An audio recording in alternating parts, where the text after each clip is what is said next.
अस्सलाम वालेकुम रहमतुल्लाहि वबरकातुहू। मैं एजाज़ मंजूर आलम, माविन मौलिम the progressive Urdu high school Solapur.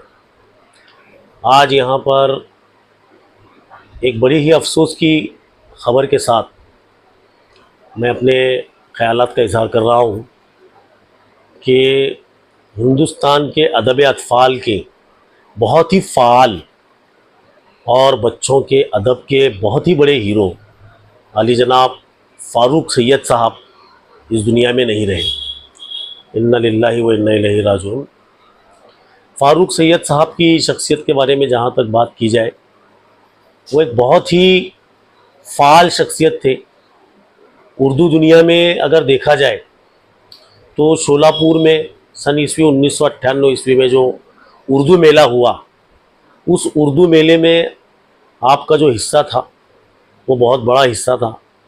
इस मेले का इनेकाद अगरचे के इस्लाही फ़लाही तंजीम ने किया था, लेकिन पसे पर्दा तमाम अदीब, शोरा और हिंदुस्तान भर के उर्दू फ़नकारों को एक माला में गूंदने का काम जिस शख्स ने किया था वो थे अली जनाब फ़ारूक सैयद साहब। उस वक्त हम कॉलेज में थे और आपकी उम्र मेरे ख़्याल से 30-32 साल के आसपास रही होगी, लेकिन जिस हुस्न खूबी से आप वो प्रेशर हैंडल करते थे, इतने सारे अदीब जिसमें अली सरदार जाफरी, कालिदास गुप्ता, रज़ा, सलमा सिद्दीकी, ऐसे बड़े बड़े फ़नकार, एक से एक बड़े बड़े फ़नकार अगर मैं यहाँ पर नाम लूँ तो काफ़ी लंबी फहरिस्त हो जाएगी, लेकिन ऐसे तमाम लोगों को एक साथ झेलना, उनके संभालने का प्रेशर एक साथ करना, और उसके बावजूद जितने भी लोग मिलते हैं उनसे उसी तरह से मुस्कुरा कर मिलना बिना किसी प्रेशर के, यह आपकी खासियत थी। प्रेशर में काम करना, दबाव में काम करना, ये फ़ारूक सैयद साहब जानते थे।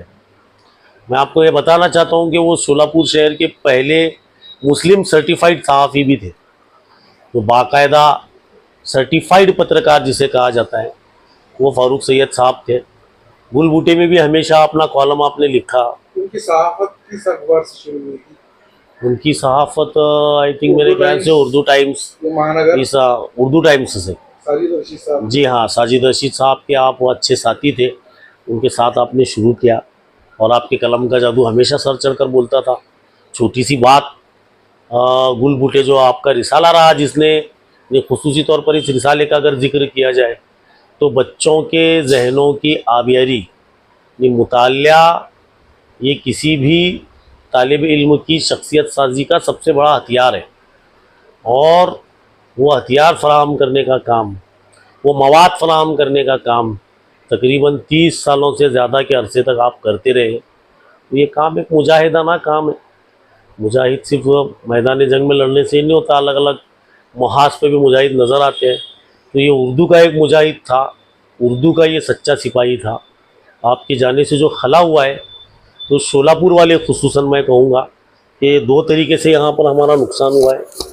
शहर शोलापुर वाले मुंबई में अपने आप को यतीम महसूस करते हैं आपके जाने से, और उसी तरह मुंबई वाले जिस मोहब्बत से शोलापुर आया करते थे, उनके दोस्तों में खुसूसी तौर पर कासिम इमाम साहब, हामिद इकबाल सिद्दीकी साहब, खान नवेदुल हक साहब, और भी एक लंबी फहरिस्त है। वो चाहे पॉलिटिशियंस हो, यूसुफ अबरानी साहब हो, और बहुत से नाम लिए जा सकते हैं, बहरहाल अबू आसिम आज़मी साहब हो, काफ़ी नाम जो शोलापुर महज इसलिए आते थे कि वो फ़ारूक सैयद का शहर शोलापुर को फ़ारूक सैयद के नाम से मुंबई में जाना गया है। तो मुंबई वालों के लिए भी वो शोलापुर आना बिल्कुल ऐसा ही हो गया जैसे वो शोलापुर आने के लिए ये महसूस करते कि उनका मेंटोर नहीं रहा, उनका जो संभालने वाला था वो नहीं रहा। उनकी शख्सियत का एक पहलू मैं सुना, शोलापुर वालों की मदद करते थे, जो भी काम के लिए उनको सिर्फ अगर ये पता चल जाता कि ये शख्स शोलापुर वाला है और मुंबई में किसी काम या किसी इससे आया है, तो उनके हाथ से जो बन पड़ता था। एक तो पहले आपकी मेहमान नवाजी मशहूर थी, जो भी शोलापुर से जाता उसको नागपाड़ा के 2-3 होटल थे, मुझे याद आता है, सागर होटल है, सारवी होटल है, एक और होटल है मोरोलेक्स, ये सब उनके फेवरेट होटल थे। उनमें से किसी एक होटल में वो ले जाते थे, सामने वाले वो खाना खिलाते थे। मेरे वालिद साहब ने याद किया, आज हालांकि मेरे वालिद साहब की उम्र 82-83 साल हो चुकी है, वो बहुत सारी बातें भूल रहे हैं, लेकिन जब उन्होंने आज अखबार में पढ़ा कि फ़ारूक सैयद साहब का इंतकाल हुआ है, तो उन्होंने याद किया कि जब अपन गए थे तो फ़ारूक सैयद साहब ने कैसी हमारी ज़ियाफ़त की थी। तो ये एक अकेली मिसाल नहीं है, शोलापुर शहर से जो भी शख्स जाता आप उसकी ज़ियाफ़त करते हो और उसका जो भी काम होता और उनके जितने कॉन्टैक्ट्स होते हैं। देखिए आजकल ये देखने में आता है कि लोगों के अगर कॉन्टैक्ट होते हैं, ताल्लुकात होते हैं, तो वो उसको सेव रखते हैं कि उनके वक्त में वो कॉन्टैक्ट काम आए, किसी दूसरे के लिए उसका इस्तेमाल नहीं करते। लेकिन फ़ारूक सैयद साहब की एक खासियत थी कि वो अपने तमाम ताल्लुकात का इस्तेमाल शहर शोलापुर वालों के लिए करते थे। बहुत से वाक़यात हैं, मुझे याद है एक हमारे टीचर थे, उनके वालिद साहब की पेंशन का मामला मुंबई में था। उस सिलसिले में पूरी रहनुमाई फ़ारूक सैयद साहब ने फरमाई। उस ऑफिस तक जहाँ तक उनकी पहचान थी, वो फ़ोन करवाए, वहाँ से हमको मदद दिलवाई और इतनी आसानी से वो काम हो गया कि हम खुद महसूस करते हैं कि शहर शोलापुर में भी इतने आसानी से काम किसी टीचर की पेंशन का होता नहीं है। लेकिन एक टीचर जो शोलापुर में रहते थे लेकिन उनके वालिद मुंबई से रिटायर हुए थे और जब उनकी पेंशन का मामला आया तो फ़ारूक सैयद साहब की वजह से 2 दिनों में वो मसला पूरी तरह से हल हो गया।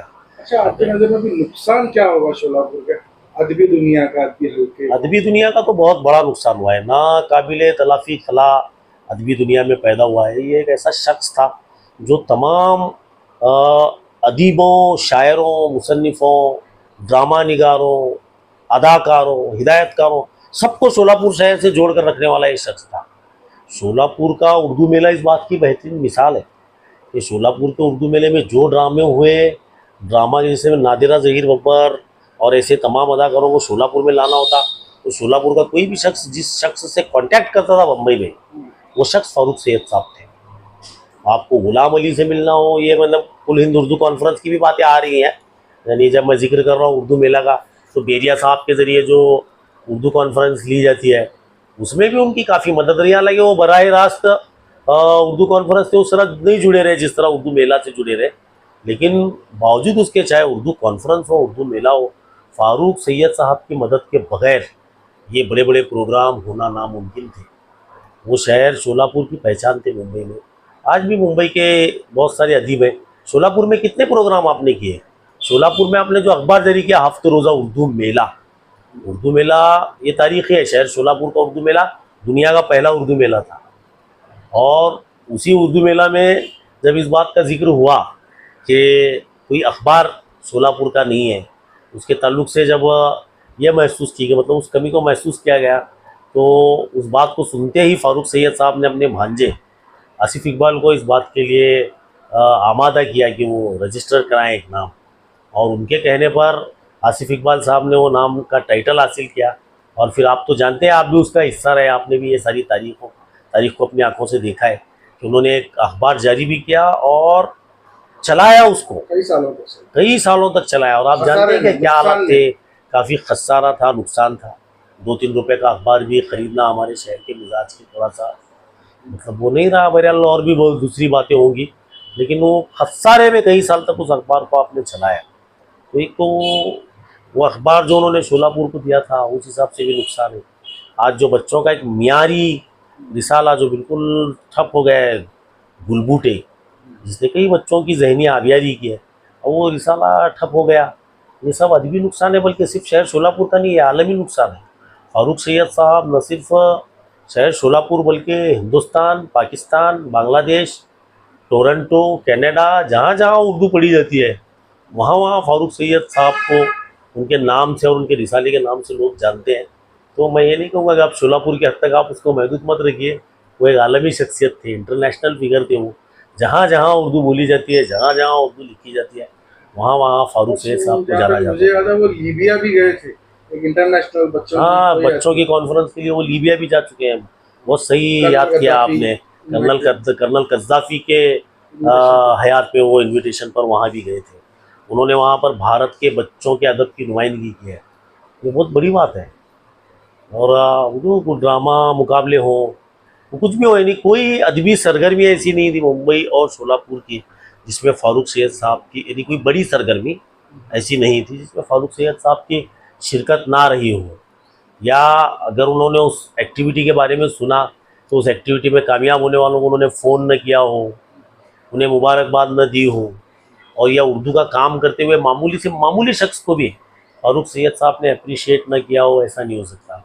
मेरे बड़े भाई हैं जुन्नर में, इंतखाब अहमद, वो इंतखाब अहमद जुन्नर जैसे छोटे थे ताल्लुके में गुलबूटे को बेचते थे, उसकी तादाद काफ़ी कलील थी, लेकिन फारूक सैयद साहब ये महसूस करते थे कि इतनी सगलाक ज़मीन में भी काम कर रहा है तो उनका नाम पहले पेज पर वो माविन ही ने गुलबूटे के नाम पर अपने साथ सभी काम करने वालों को उन्होंने उनके नाम को ज़िंदा रखा, उनकी अहमियत को समझा और हमेशा उनकी पीठ पर जो है अपनी शाबाशी का हाथ फारूक सैयद ने रखा है। एक बहुत बड़े दिल का इंसान। लोग कहते थे कि वो मतलब उनको हम अपने सोलापुर शहर से शिकायत थी कि दिल यहाँ पर छोटे हैं, वो मुंबई में रहते थे और हकीकत में बड़े दिल वालों के बीच में रहे और उसी तरह का मशहूर थे। बड़ा दिल, अब बिल्कुल साफ गोई, वो सीधा अगर उनको कोई बात पसंद नहीं आती तो वो सीधा मतलब फेस टू फेस बोलने के वो आदी थी। हमारे शोलापुर में उसे कहते मुंह पर बोलना, वो मुंह पर बोलने में माहिर थे। वो असातिज़ा की शिकायतें असातिज़ा में बैठकर असातिज़ा के सामने करते थे। ऐसा क्या पसंद नहीं उनके पास उन्हें असातिज़ा से ये शिकायत थी कि अदब से जिस तरह से असातिज़ा कराम को जुड़कर रहना चाहिए। यानी देखिए, आप एक सहाफ़ी हैं, आप इस बात को समझते हैं कि अदब लिखा जा रहा है तो उसको ख़रीद कर पढ़ा जाना ज़रूरी होता है। फारूक सैयद साहब को हमेशा ये कल्क रहा कि उर्दू मीडियम के असातिज़ा कराम ख़रीद कर बहुत कम पढ़ते, कम है ख़रीदार, और वो अपनी बात में सच्चे थे क्योंकि यहाँ असातिज़ा कराम की जितनी तादाद है उतनी तादाद में अखबार सेल नहीं होते, उतनी तादाद में अखबार बिकते नहीं हैं।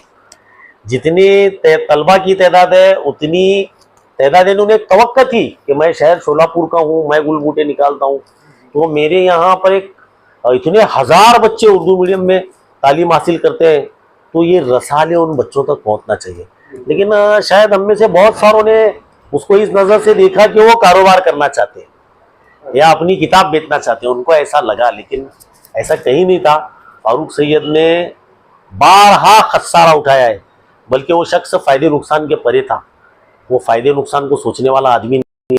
उनके बारे में सैयद कह रहा हूँ मैं, हामिद इकबाल सिद्दीकी साहब हमेशा एक बात कहते थे कि वो एक जुनूनी आदमी है, जुनून। और बशीर परवाज सर का कहना है कि जो काम अक्ल नहीं कर सकती वो जुनून कर गुजरता है, और फारूक सैयद एक जुनूनी आदमी था। क्योंकि रिसाला निकालना, अखबार निकालना आप समझ सकते हैं, ये होश वालों का काम नहीं है। अगर कोई होश वाला हो तो वो अखबार और किताब नहीं निकालेगा साहब, वो कोई प्रोडक्ट निकालेगा वो, क्योंकि आज के ज़माने में प्रोडक्ट बेचना आसान है। एक मोहल्ले होने के नाते उनको आपका क्या कंडोलेंस होगा, क्या ताज़ियत होगा, खराज अकीदत के तौर पे आप क्या कहेंगे? खराज अकीदत के तौर पर तो मैं यही कहूँगा कि मैंने एक जुमला कहा है कि हमेशा बड़े लोगों की तारीख़ लिखी जाती है और तारीख़ उन लोगों के चले जाने के बाद लिखी जाती है। लेकिन मैंने इस बार ये कहा कि जब तारीख़ का ही इंतकाल हो जाए तो क्या किया जाए। जब लोग मरते हैं तो तारीख़ लिखी जाती है, लेकिन जब तारीख़ का इंतकाल हो तो क्या किया जाए। तो वो शोलापुर शहर की उर्दू तारीख़ थे, एक तारीख़ी शख्सियत, एक अहद साज इंसान थे और बहुत ही मुखलिस। उनका इखलास उनकी मुस्कुराहट से टपकता था। आप भी मिले होंगे, आपको 1 किलोमीटर पहले से देखकर वो जो उनके चेहरे पर एक तबस्सुम आता था, और तबस्सुम बिल्कुल भी नकली नहीं होता था। वो देखकर मतलब सोचते हैं मेरे शहर का, मेरे इलाके का, मेरी ज़ुबान का, मेरी उर्दू स्कूल का मौल्लिम आ रहे हैं मेरे सामने से। तो यही कहूँगा कि अल्लाह उन्हें करवट करवट जन्नत नसीब करे। और मैंने सुना है कि बाद अज़ मर्ग उनके चेहरे पर जो नूर था, जो रोशनी थी, वो साफ़ इस बात का पता देती है कि फ़ारूक सैयद साहब यकीनन एक साफ़ दिल और नेक इंसान थे। क्योंकि जो इंसान साफ़ मुंह पर बोल सकता है तो आप समझ सकते हैं कि उसका दिल साफ़ ही होगा। मैं अल्लाह ताला के दरबार में यही दुआ करता हूँ खिराज अकीदत के तौर पर कि अल्लाह, ये हमारे जो बड़े भाई थे, जो हमारे मेंटोर थे, हमारे उस्ताद थे, जिन्होंने ज़िंदगी में भी बहुत सी बातें सिखाई, अल्लाह उन बातों, उन सिखाई गई तमाम तालीमात के सदक़े तुफ़ैल में हमारे फ़ारूक भाई की कब्र में जन्नत की खिड़की को खोल दे अल्लाह ताला, करवट करवट जन्नत नसीब करे, और आपके तमाम सगीरा व कबीरा, छोटे छोटे बड़े गुनाहों को अल्लाह ताला माफ़ फरमाए, और आपको अपने करबो जवार रहमत में अल्लाह ताला जगह अता फरमाए। मैं यही कहना चाहूँगा। बहुत दुआएं और सदहा अफसोस के साथ मैं अपनी बात